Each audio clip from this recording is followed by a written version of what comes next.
Welcome to Crosstown Cardboard episode 50, and we're calling it episode 50 Cent. I'll take you to the hobby shop. We have myself, Carmine at Carmine's Cards, the sports reporter down here in South Carolina, and Craig at New York City Sports Cards, originally from Long Island, now in New York City as a teacher. I'm originally from Westchester County, New York, so we have the crosstown factor. And of course, we have to rep our set and our city, and that's why we went with 50 Cent. So this is the final episode for us of season 1, and we wanted to have some type of fun party type of theme. We wanted to be feeling like we're in the club with 50 to celebrate the ending of season 1 and the starting of season 2, which we only predict bigger and better things for Crosstown Cardboard. Before we get to that, we wanted to quickly plug our national vlogs, which are both up. Actually, they've been up for a couple weeks now, but we've been so excited to get to the episodes. We haven't mentioned them, but definitely check out our recaps of the vlogs from the national. You're feeling a little bit like you miss, the Hobby New Year, the Hobby Super Bowl. You want to go check it out. We got a couple point of view videos of me and Craig wheeling and dealing, getting in the action. And definitely remember to subscribe, like, rate, review, comment on podcast and YouTube platforms because we're slowly growing. So, Craig, as we start off this 50 Cent themed episode, we're going to throw in a lot of references, puns possibly, as we both like to do. So why not start off with one? I mean, I have 21 questions for you, but the first question is, how did you meet 50 Cent? Who is the background behind you? And why did you feel that was an important theme for us to end season 1 with? First of all, good to see you. I know you're coming back from a wedding, going back to work today. I'm in between coaching 2 sessions of 2-a-days. So we're squeezing this in. But that's what we do for the hobby. That's what we love, sports cards. So I graduated high school with 50 Cent's daughter back in 2010. Hence why he was at my graduation. So you see that picture in the background is me and 50, Curtis Jackson to some. So really glad I was able to get that picture. He's one of my favorite artists of all time. I remember 2003 when In the Club came out. Hearing that for the first time, that was like me as a young kid, like, do I like rap music? I think I do. So 50 Cent started that off all for me. But hey, let's cheers. I don't know if you have your coffee in front of you, but let's cheers to season 1. Listen, let's keep it going. We could toast to the good life and we could have it all. So cheers. Nice. All right. That sounds great. So, Craig, you have been, kind of slowing down a little bit now in the hobby. I haven't ramped back up yet since starting my new job here like a month and a half ago. So what did you, and of course you're starting school coming up here very soon. What's your mentality like to, stay active in the hobby, even though you're busy? Because I know a lot of our listeners, viewers, I'm sure, have the same problem, or not same problem, but same time constraints that, they got families, they got responsibilities at work, they got, everything else that comes with life, but also want to maintain their fun, maintain their escape in the hobby. So what are some tactics that you use that other people might be able to benefit from? Well, recently, being on summer break and traveling a lot, I've been able to go to a lot of hobby shops. Hence the title, I'll take you to the hobby shop. Right. So when I was in Indianapolis this past weekend for a wedding, I would have loved to have gone to Indy Card Exchange.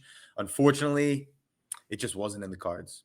So I had to settle for a local hobby shop called The Dugout somewhere in the Indianapolis area. And it was cool. I went, I got my fix, got a few cards. I squeezed it in before the rehearsal dinner. But now that that's ending, the summer's ending and coming up on the school year, how do you stay active? How do you stay active? At times you have to rely on social media. Even if you scroll through Instagram stories, Facebook posts, it's a lot of cards that you might not want, but then you could find that one. So I guess a little persistence. I mean, I was scrolling on Instagram stories a couple weeks ago, and are you familiar with Santiago Sports out of New Jersey? Yes.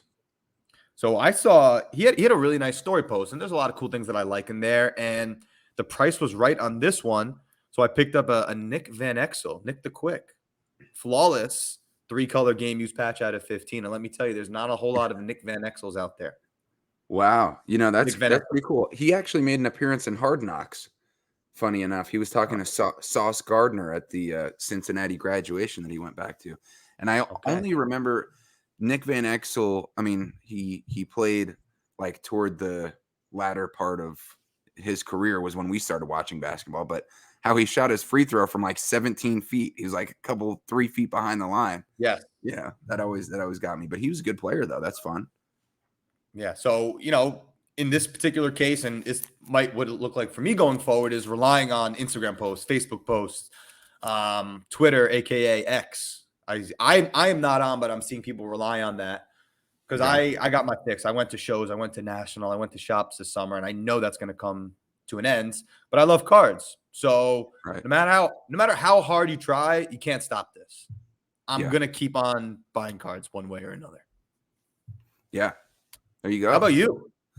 Well, yeah, I'm trying to fire it back up. I think I need to sell some stuff because I spent kind of all my funds at the National, which I traded a lot into. I mentioned three of the biggest cards that I got were about $10,000 worth or around there, and I only spent about 900 of cash and used about 9,000 of trade.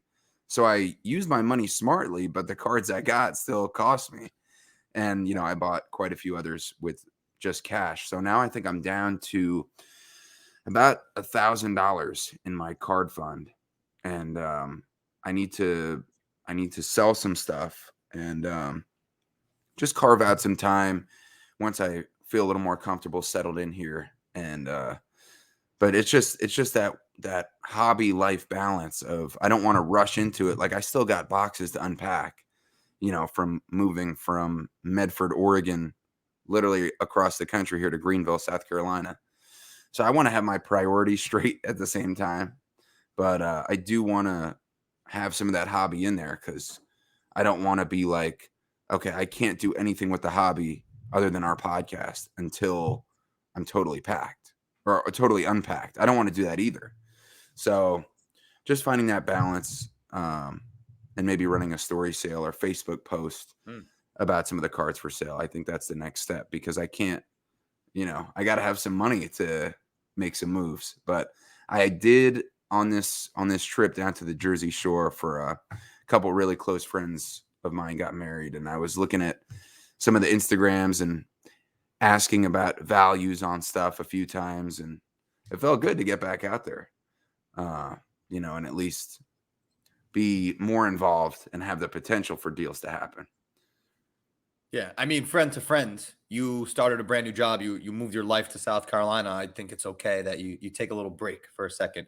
But as far as getting new funds for the hobby, I actually had a similar thought lately that what I have in front of me, two little boxes of basically my inventory. So if I set up at a show, this is what I'm gonna have. So I thought to myself, okay, do I just sit with my inventory and wait until I set up at a show next, like the way you have inventory? Or should I run some eBay, like 99-cent auctions, just to get some funds? Right. Or maybe I don't necessarily need that right now, so I'll just sit on it for a little while. I like putting stuff on eBay at buy it now, best offer, just letting it sit. And if I'm really desperate, I'll let it run for 99 cents. But I was able to make a nice eBay sale by just listing something for $499.99. And I sent, how like if someone watches it, you can send them an offer. So I Right. sent them an offer for 325 and they accepted it for a card I was into for 150. So that felt great. All because you put it out there. You put it on eBay, you let more eyeballs see it. So have you considered eBay for some of your inventory that you might want to move? Yes. I'm just having to budget the time to do it, to take the pictures that are a little bit wider than, because I like to take two sets of pictures, one set for Instagram, but then as you know, when you're listing on eBay, that's too close for the eBay listing. Like you might cut off your card. I guess you could zoom in if you took a picture for eBay, you could zoom in and have it be closer for your Instagram post. But yeah, it's just about finding the time to do it. But what card was the one you just had to come up on eBay? So last time we spoke, I was having success selling black one of ones, and once again, I was able to do so. So Wow. I went to Cards and Coffee, my regular local spot. Emily was there, Aaron was there, my Yeah. homies. So I brought in a bunch of stuff. I comped it out. They trade at X percentage of your comps. So I wanted to I'm squeezing it all in. What do Knowing they that trade at? What do they trade at? buy at 70%, trade at 80%, which is very fair, Okay. Okay. Okay. right? Stores need to Yeah. make their margins. Yeah. So I traded into a Kendrick Nunn, who's actually a free agent right now. Okay. 2019 Mosaic Black Prism, one of one in a PSA 9, his rookie card. With that, I also got a nice Derrick Rose Oh, select in the Knicks uniform, gold disco out of 10. that's cool. Never, And then the key is the Knicks uniform for us. yeah, no. So this is a cool PC card. Knicks gold out of 10. D Rose, always a crowd favorite. And whatever value I got the Kendrick Nunn at, I was able to flip it and sell it. So look, I love picking up PC cards. This Derrick Rose fits into the PC. When I went to Denver, I was able to find a John Starks autograph and a Knicks uniform. So something about finding Knicks cards in the wild is really fun for me. But if I can't find PC cards, as we've talked about on here, flipping is a part of the game.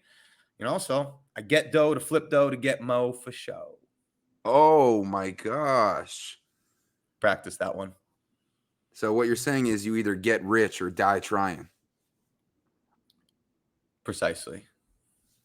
Oh my gosh. Okay. Well, I Yeah, have a listen, list. funny how those black one of ones always seem to find an end buyer. Yeah. You know why? I have this. Well, obviously, you've been capitalizing on this theory.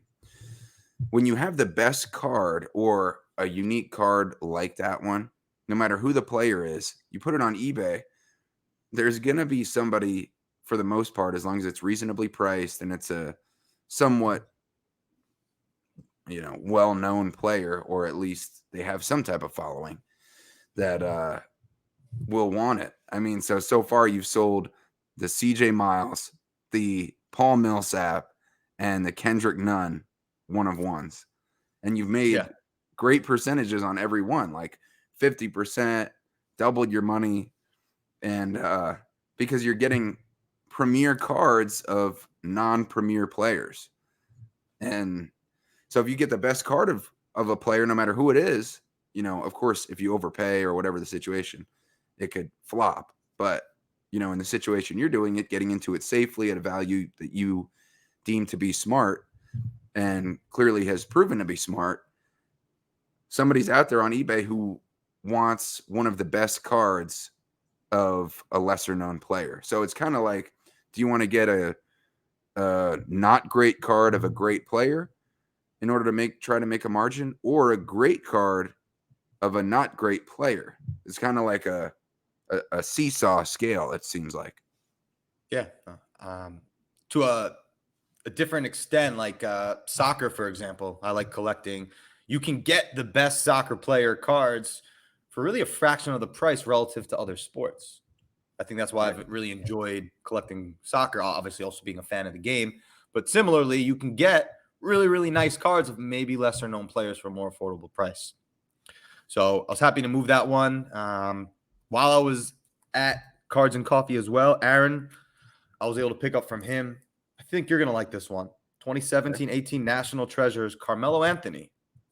Game worn, 4-color in his Thunder uniform. Yeah. That's nice. Even though it's a Thunder, it's Thunder uniform. Yeah. It is. Yes. And if I could sell it, cool. But the way I look at a card like this is exactly the type of cards that I like. So even if I don't sell it, I'll hold on to it. At some point in the future, I'm going to set up at a show.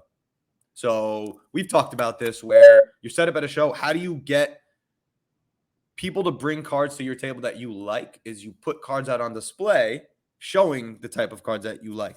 So I think if I'm at a setup at a show and someone sees a Nick Van Exel flawless patch, our Carmelo National Treasures patch, okay, well, there's a theme here, right? Chunky basketball patches. Someone sees that. Maybe someone has a really nice Patrick Ewing patch that I would love to get my hands on. Why do they know to show me? Because they look at the table and they see similar type of stuff. So that's a theory that I'm really starting to think about. And granted, I haven't set up in a long time, but when I do, I'm going to make it a point that the stuff I have out on display, even if it's not personal collection, it's all the type of cards that I like to hopefully attract similar PC cards. Yeah. And in one of our vlogs that I mentioned at the National, Rob had a great quote.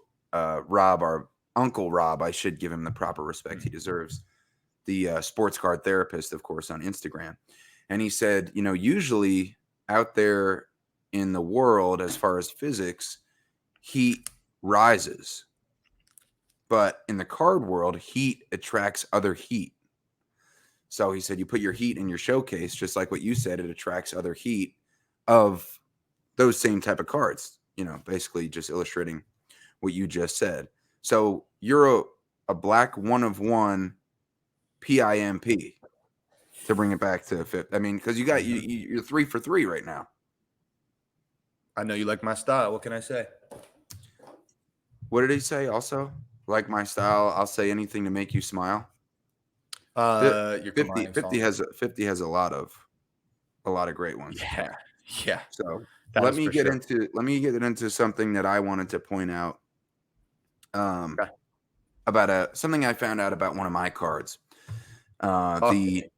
I'm pulling it up. I'll talk to you.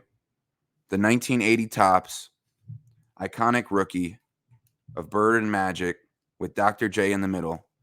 The scoring leader is what Dr. J was that year. And it's a PSA 5 on the 1980 Topps of the 3 legends. But the key here is all 3 are autographed. PSA 5 with an auto 10, all 3 autographed in the blue ink. And I got it up on the screen here. And I've talked about this the past few episodes just because I got it at the National trading with a father-son at the Wolfpack trade night. And it quickly became, a top 3 card for me. And I think I've decided that it's my favorite card over the Bird one of one flawless. And I'm not sure that's a permanent thing. And I'm pulling up the Bird flawless on the screen, the auto with the chunky game used patch one of one that I also got at the National.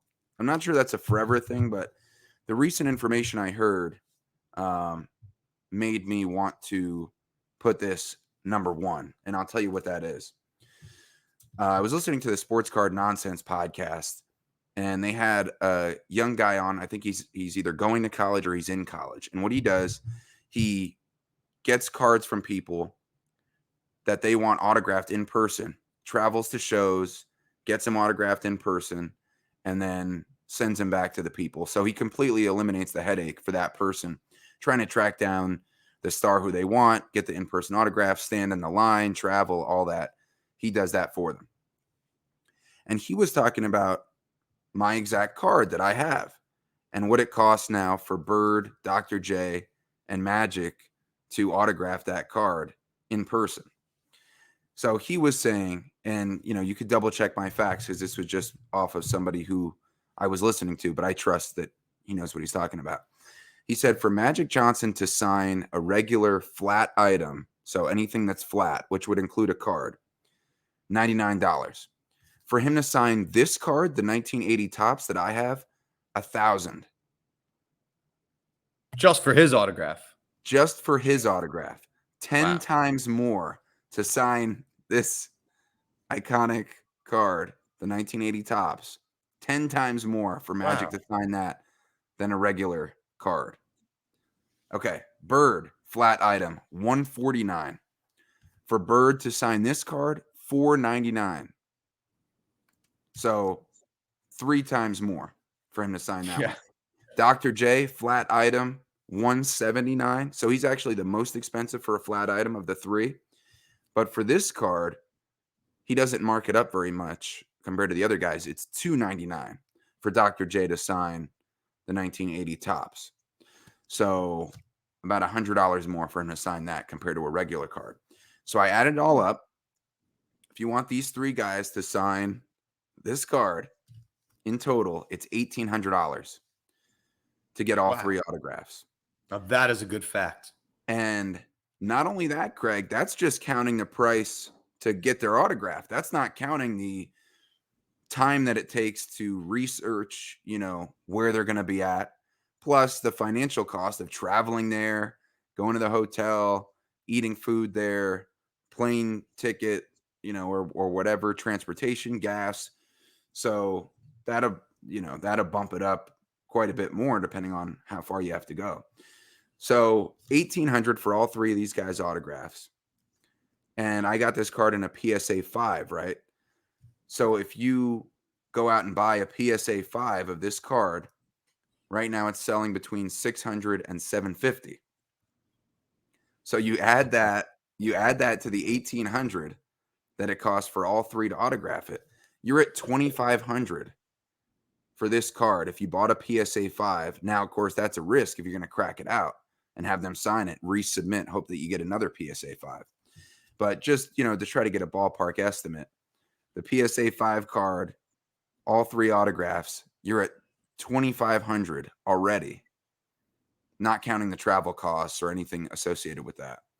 So that made me think, first of all, not that many people are going to get all three of these guys' autographs again, just because of the inconvenience of tracking them down and the inconvenience of spending almost $2,000 to get all three of their autographs on this particular card.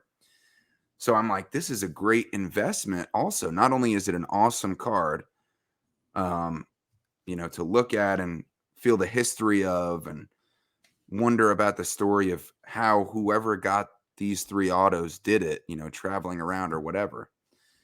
But also it's a great long-term investment because that's built-in population control on these being kept in a lower pop range because it's just so expensive to get that card autographed by all three guys. And, they're smart marking it up, I guess, to get as much money as they can, or their handlers, their agents, their managers to get as much money as they can off this because they know this is one of the main cards that people want them to autograph. So, that vaulted it up into what I'm thinking is number one territory for me, right now at least. That was very informative. My initial thought was, so that pop count is probably not going to change very much over the course of time. The likelihood that someone is taking a non-signed version of that card and getting it signed by all three, I would think at this point is unlikely. So what would make the pop count change? Maybe someone has a raw version of that card and just hasn't gotten around to grading it. But otherwise, I feel like you're in relatively exclusive company. Yeah, I think I am. And just checking it real quick on PSA, my PSA 5 with a 10 auto has a population of 56, and there's 289 higher. And but I think quite a few of these have just the auto 10 and grade authentic because people were worried about the card itself, I think a little bit more.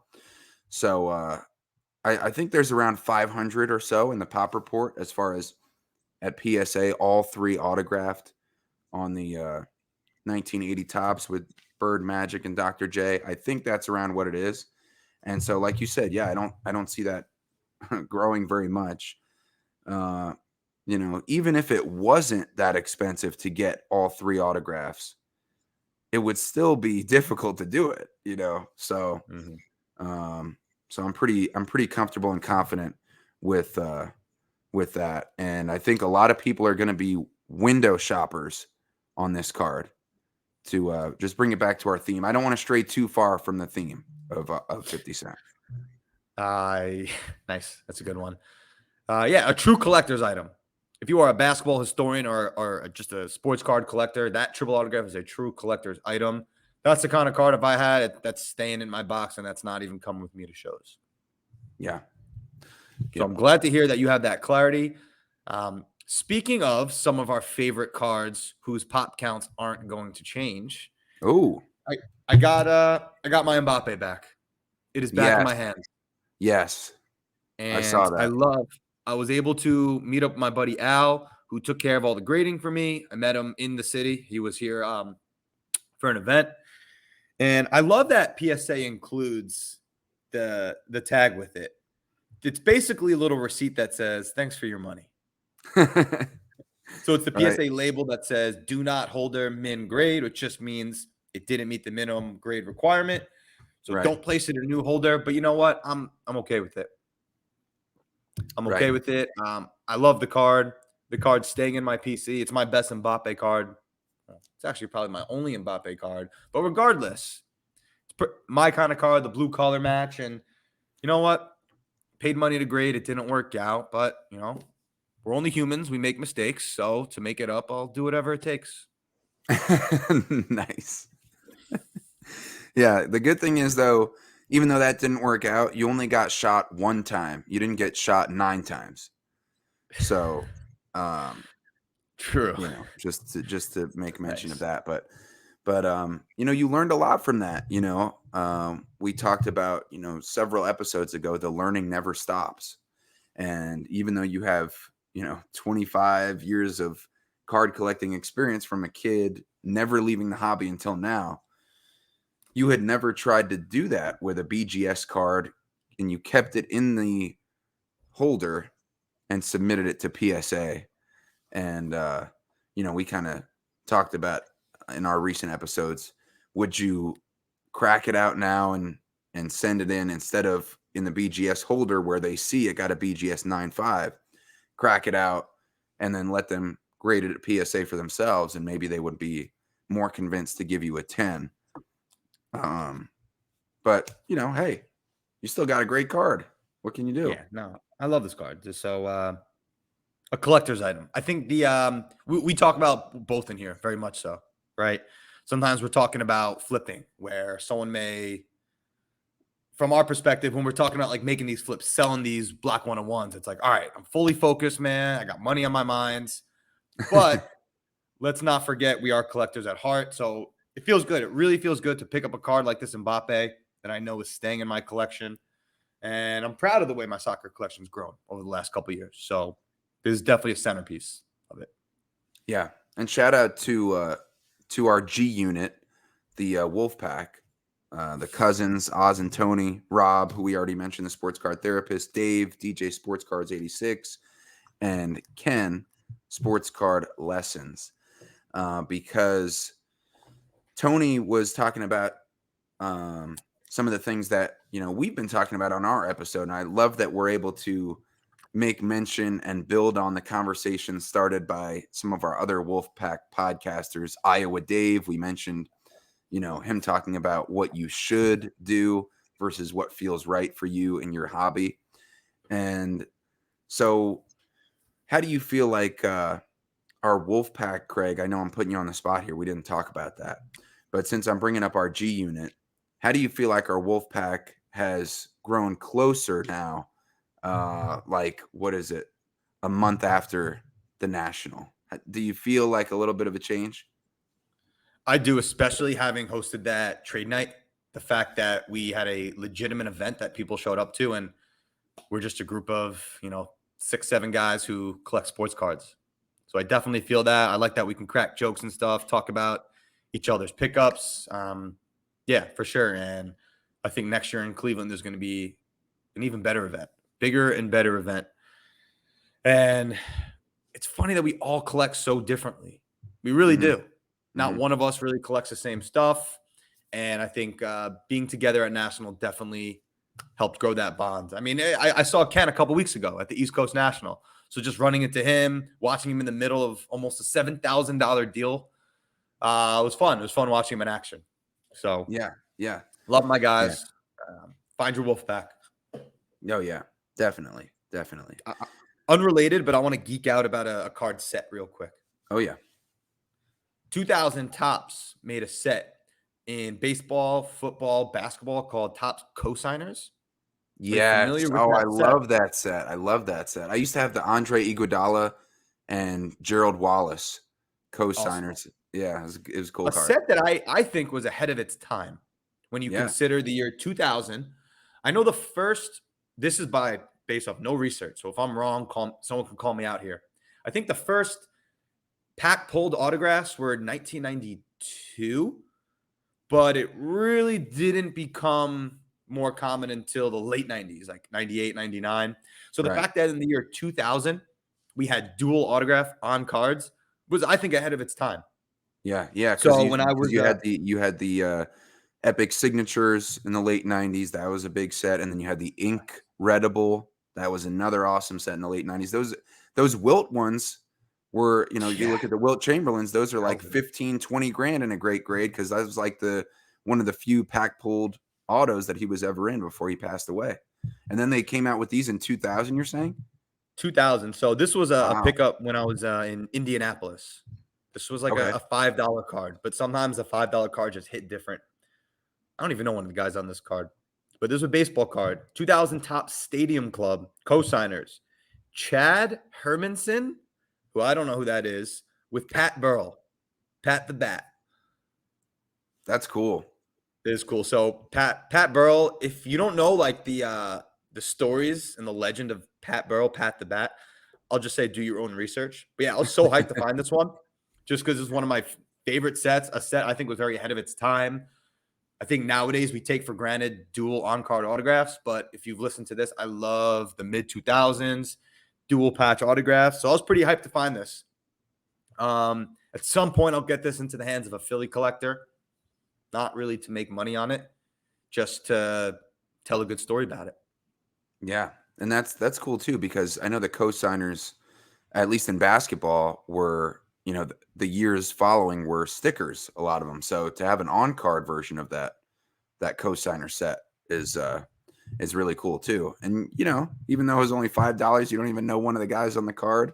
It still Yep. looks cool, and I love that about your style that you don't have an ego with it. Like you will get a $5 card that you think looks cool, and one of the guys on there, and then you'll get an Mbappe card, well into the $1,000 ranges, and you're so versatile. Well, You got a great style that you just follow your heart. sometimes you got to go ahead and switch the style up. And if they hate, then let them hate and watch the money pile up. Wow, you're one of a kind. What can I say? So You're a little bit impressive. all over the place today, but we wanted to make it special for 50th episode. Hopefully you caught. I had 7 50 Cent references in there. I would love to see if someone could catch them all. But yeah, just a little hobby catch up. I feel bad that you're doing everything you can to maintain active in this hobby, and I appreciate you doing the podcast with me. But you're doing great work with your new job. So you're practicing patience. And when the time comes, I'm looking forward to seeing you being more active and buying again. And we'll have some stuff to talk about. Yes, we will, and we're gonna start getting some more guests too for Mm-hmm. season 2 here, because like I said, this is the end of season 1, episode 50. Hate it or love it, the underdog's on top. So and that's basically what we wanted to do. Just have a little party and shout out to everybody who's listened or watched even a single episode for season 1. It means so much to us to just be able to express ourselves, have this outlet. Me and Craig get on here. It's tough to hit record sometimes because we are just, catching up and genuinely growing our friendship. So for anybody who's coming along with our journey and, messaging us on Instagram, Facebook, or commenting on YouTube, it's just so great to, talk about something you care about and have other people resonate with it and feel the same way, or even sometimes take things from us and put it into their own hobby or their own lives, or give things to us and have us enhance our own hobby journey or life journey too. So yeah, definitely shout out to everybody for tuning in for season 1 here, and shout out to Craig for being such a great co-host and partner. And I can't wait to see what Card Club turns into at the school. Now starting up around the corner. I know a lot of people have interest in it. Donating and possible future deals and interaction and stuff like that. So just really cool to reflect on these past 50 episodes and then look toward all the relationships we can build and all the, hopefully the good or the thought-provoking content we can put out there for season 2 as well. Amen. Let's keep it going. Hey, so we're talking about obviously cars in here, but let's not forget you're grinding over there, making huge moves in your profession. I mean, sports reporter, anchor, broadcaster for Fox Carolina. I'm right in the midst of my new school year, so we love the hobby, but remember, we are part of, I think, our brand is regular people with regular jobs. And right now, if buying, selling, being active is gonna have to take a back seat, well, that's just life. Doesn't mean I can't speak for you, but I'm still on Instagram seeing what's going on because I can't help but keep up with the hobby that I love. Yep, 100%. And thanks everybody for keeping up with our hobby journey as well. Season 2 coming soon. Peace.